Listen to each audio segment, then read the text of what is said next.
Hi, everybody. Guess what time it is? If you guessed it's time to play the MythMaster, then you are correct.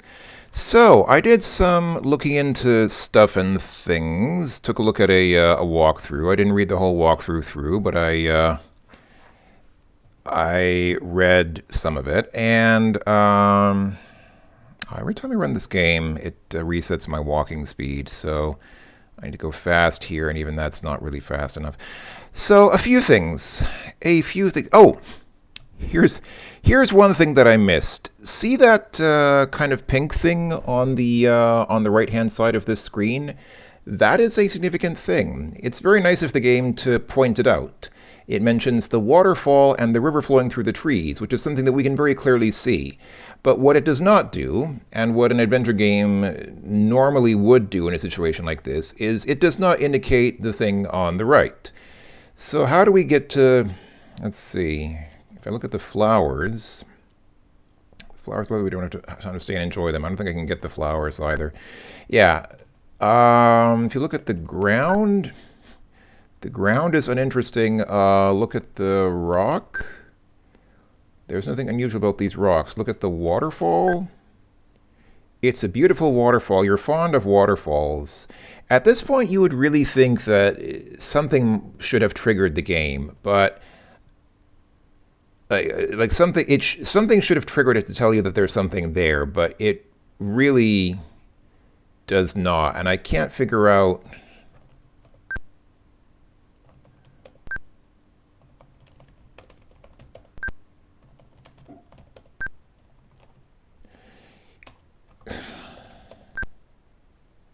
Okay, it understands creature at least. I guess if you were persistent enough and knew that there was something there, maybe creature would get you somewhere.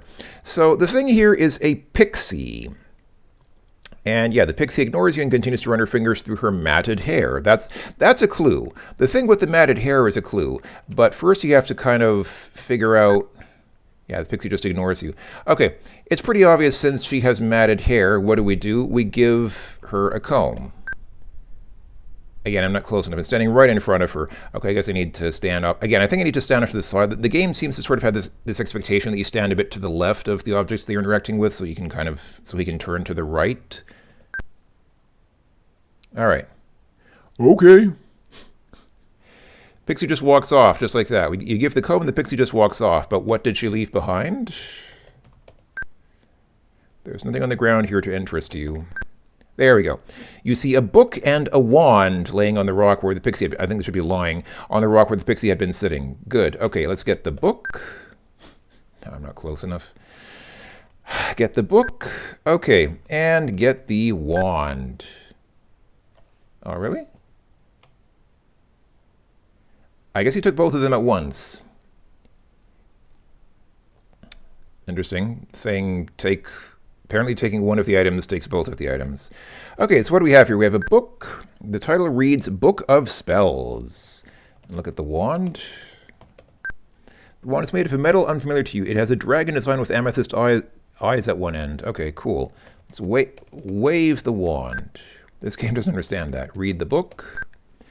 You can't open the book regardless of how hard you try. The magic here is not strong enough to permit a reading. Okay, so I guess we can only read the book in places where you can actually use magic. All right, fair enough. All right, so that's one thing that I found out. There's a pixie there, and if you give the pixie the comb, which we got from the squirrel, then you get a book and a wand.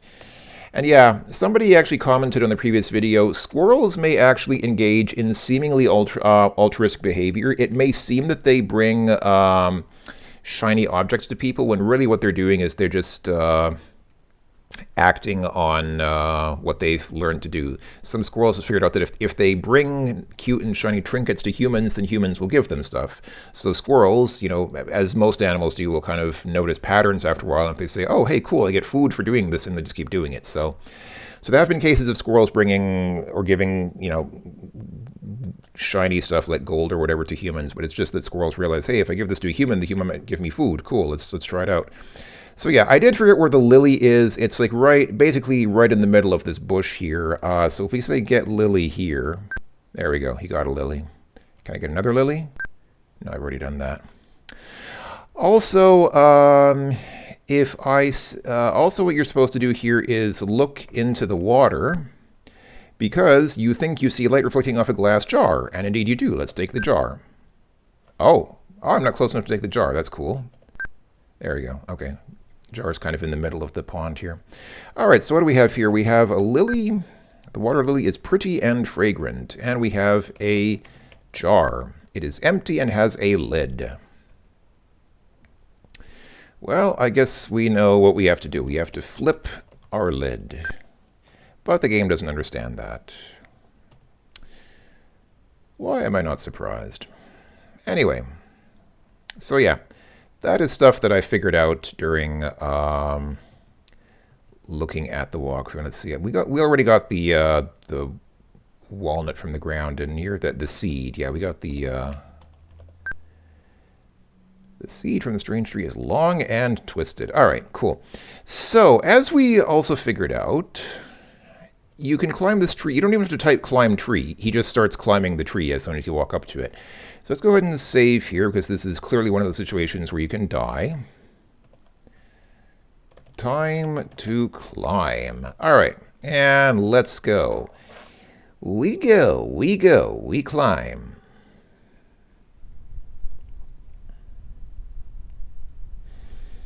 Pretty cool graphics. Oh, if I try to type, it says you're too busy climbing to do anything else. And yeah, he looks like even the pose that he's in is clearly stolen from King's Quest. Like, this is literally the exact same sprite that you have for King Graham when he's climbing stuff. So yeah, this game doesn't really even pretend to not be King's Quest.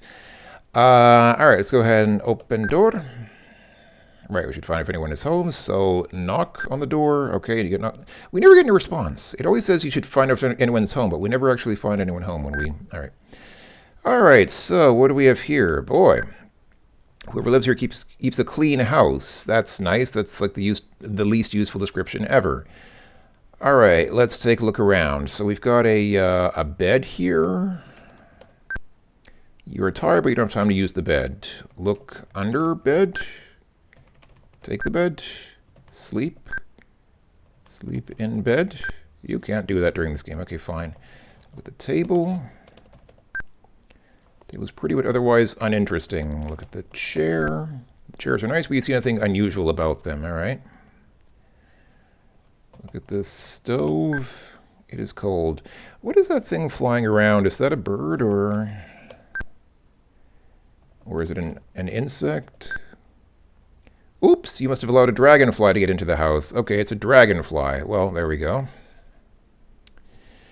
Look at the sink. Next to see a matchbox. Cool. Can I get the box? Get matchbox. Not close enough. I'm assuming it's this red thing here. Okay. It's an ordinary match capable of starting a fire. You had better be careful with it. Strike a match. Okay. Do we have anything we can light with the match, like a lantern or something? I guess not. Okay. Oh yeah, and I think I saw, hold on, let me, is there anything else that we can get from here? Get water. Fill jar. Fill jar with water. Put water from sink in jar. Yeah, okay.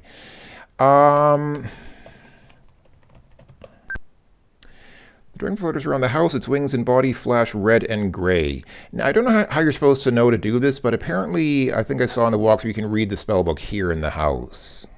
Yeah, here we go.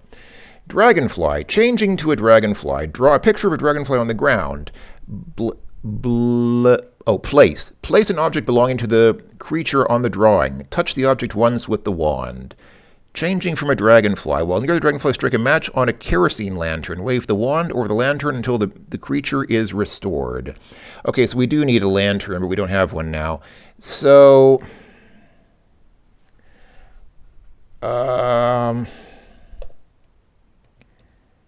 okay, so I guess we need to... Hold on. How do we do this? Because I'm pretty sure... Let me check. Do I have an object belonging to the creature? Let me just quickly check. I'm just going to go ahead and take a look at.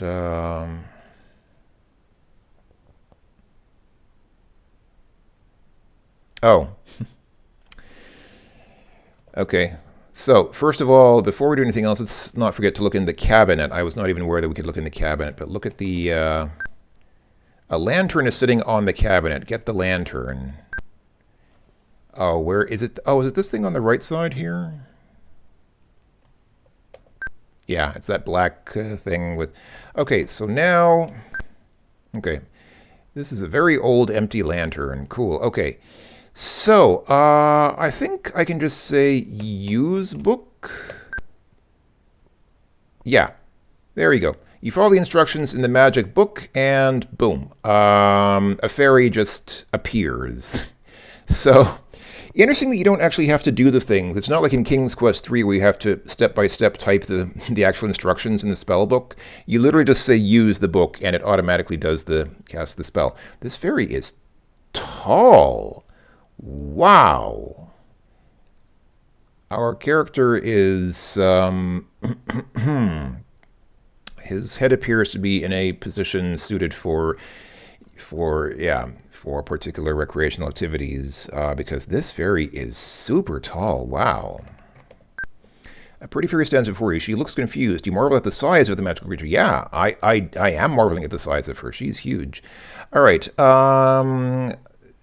Talk to fairy. Thank you, sir, for coming to my aid. Here's a silver teacup for your trouble.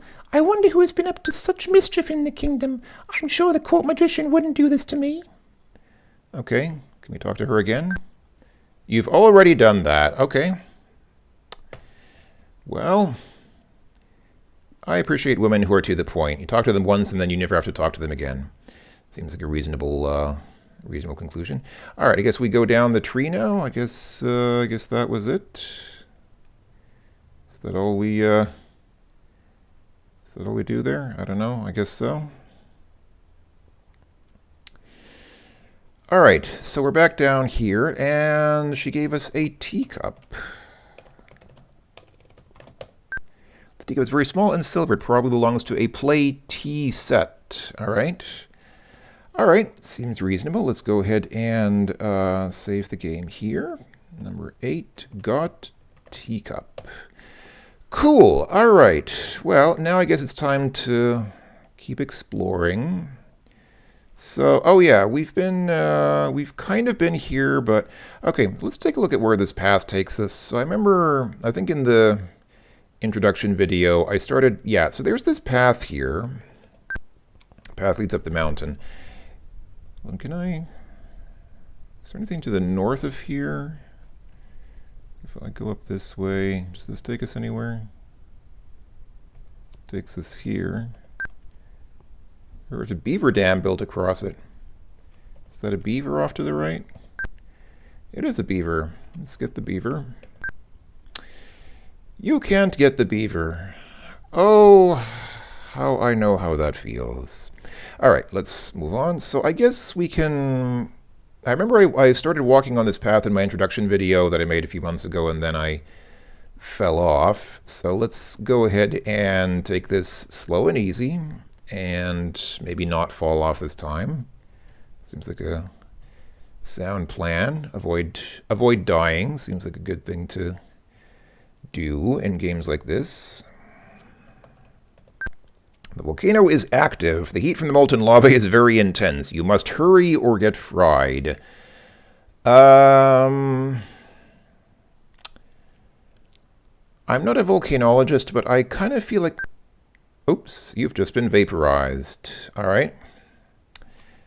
I was not sufficiently cautious. Let's try that again. I thought I was being pretty careful, but clearly I was wrong. Clearly I overstated my my abilities. Overestimated my abilities, I mean. Let's try again. This is not a good place to do fast forward, so I'm going to just walk at a moderate pace here. I guess I can save here.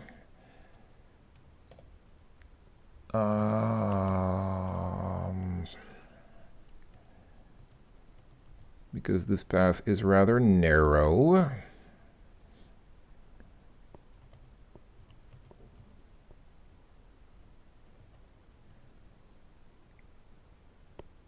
And, okay, so we end up here. So where's this? This path is very treacherous. Be careful. Yeah, I'm whoops. Okay. Well. Whoops. You know what? It's actually... You know what I notice? If you were walking when you died, I think it retains his walking state. So because I saved my game when I was not walking, but I was walking diagonally down and to the right when I died, and so when I restored the game, he started off walking in that direction after I restored the game. So it actually retains your movement direction when you die. And is that a feather that I see there?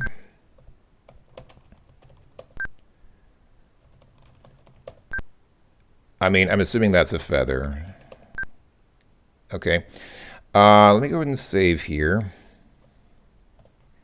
I'll just save over the old lava walk game. So again,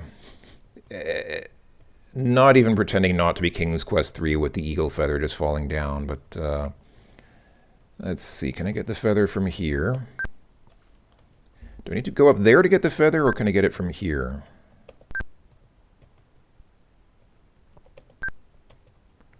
Goodness.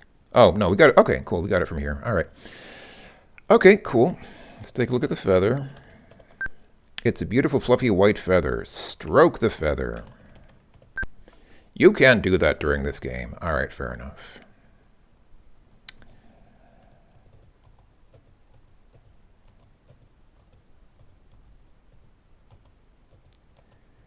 Very carefully come up here, and we find ourselves...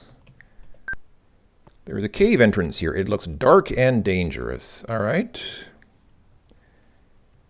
Seems like a reasonable... Is there anything over here, or... Oh, that's interesting. I don't think I'm supposed to be able to walk in front of the... Okay, whatever. It's just a small graphical glitch. Let's go into the cave. Actually, let's save our game here.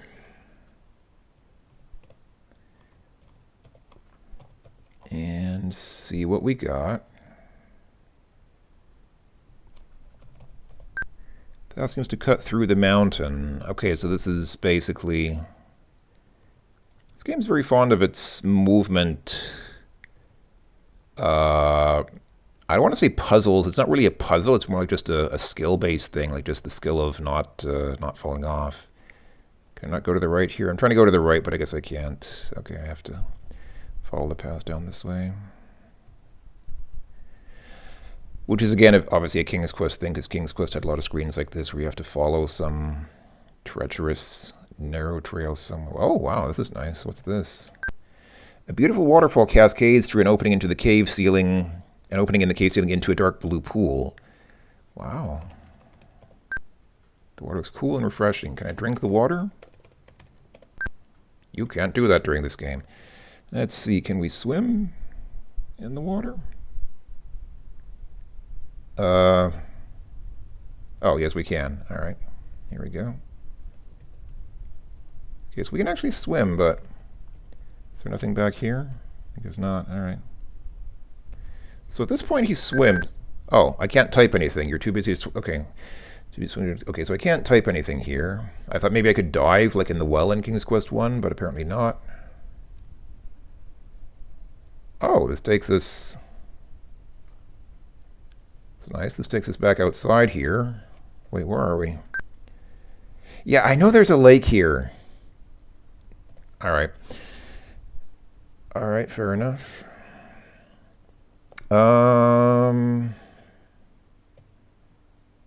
Oh. This just took us back to where we were. This is the screen with the beaver. There's still that beaver building his dam there.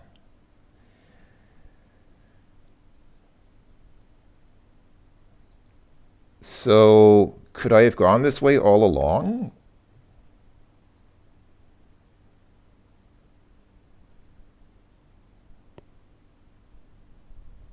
I'm assuming yes. Okay. All right. Cool, I guess. All right, sure, why not?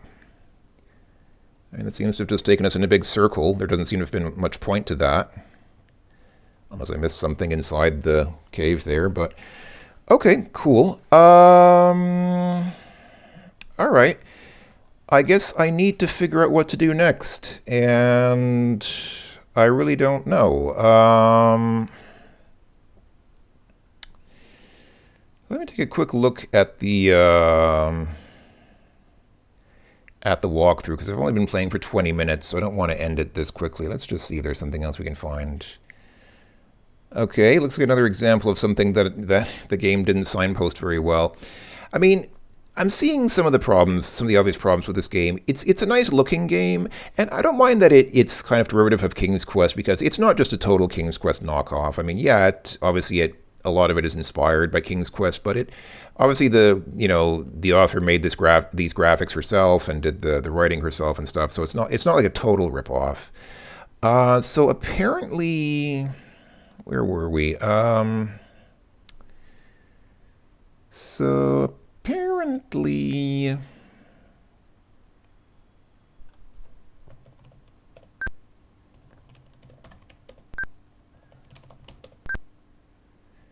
A very large rock seems to be blocking part of the path. Where is this rock now?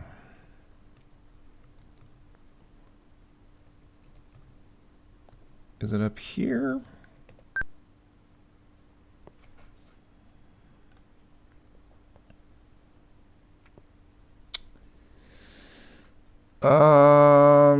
So apparently the game is telling me that there is a slipper here, and I don't know how we're supposed to know that. Oh, there we go. Okay, you just say, look at the path. All right. Lying on the path next to a very large rock, you see a small slipper. Light is coming from behind a large rock. Can we move the rock? I'm guessing not. Push rock? No. Can we open the book? Okay, there's no magical element here. Can I get the slipper? I'm hoping the slipper is... Where exactly is the slipper? I'm seeing just like one... Well, it looks like one white pixel here. Is that maybe the slipper here? Oh yeah, it was. Okay, that was the slipper. I saw one white pixel and just happened. Okay. Slipper is made of blue satin with white satin laces. Okay, cool. Can I wear the slipper? Nope, the game doesn't understand that. All right, fair enough. Yeah, just stuff like that. I mean, things that you could easily miss. I mean, on the one hand, you don't want to be too obvious when signposting stuff like that. You don't want to just very blatantly point out, hey, here's a thing that you can pick up.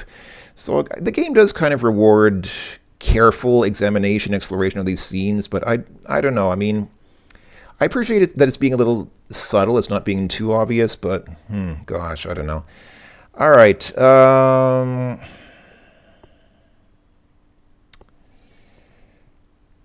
Let's see. I guess, is there anything else that we can do here? I guess not in this cave.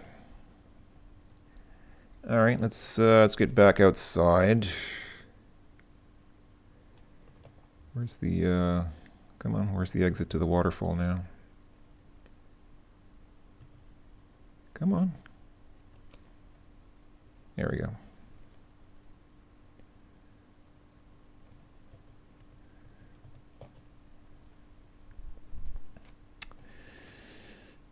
All right. I'm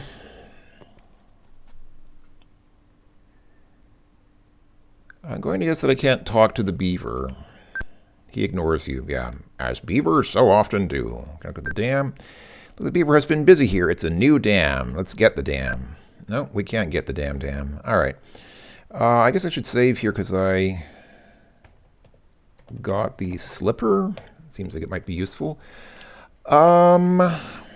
I guess that'll be it for now then. I need to do a little research and figure out what to do next, because this is Not really a game that's giving me a lot of hints. It's not really.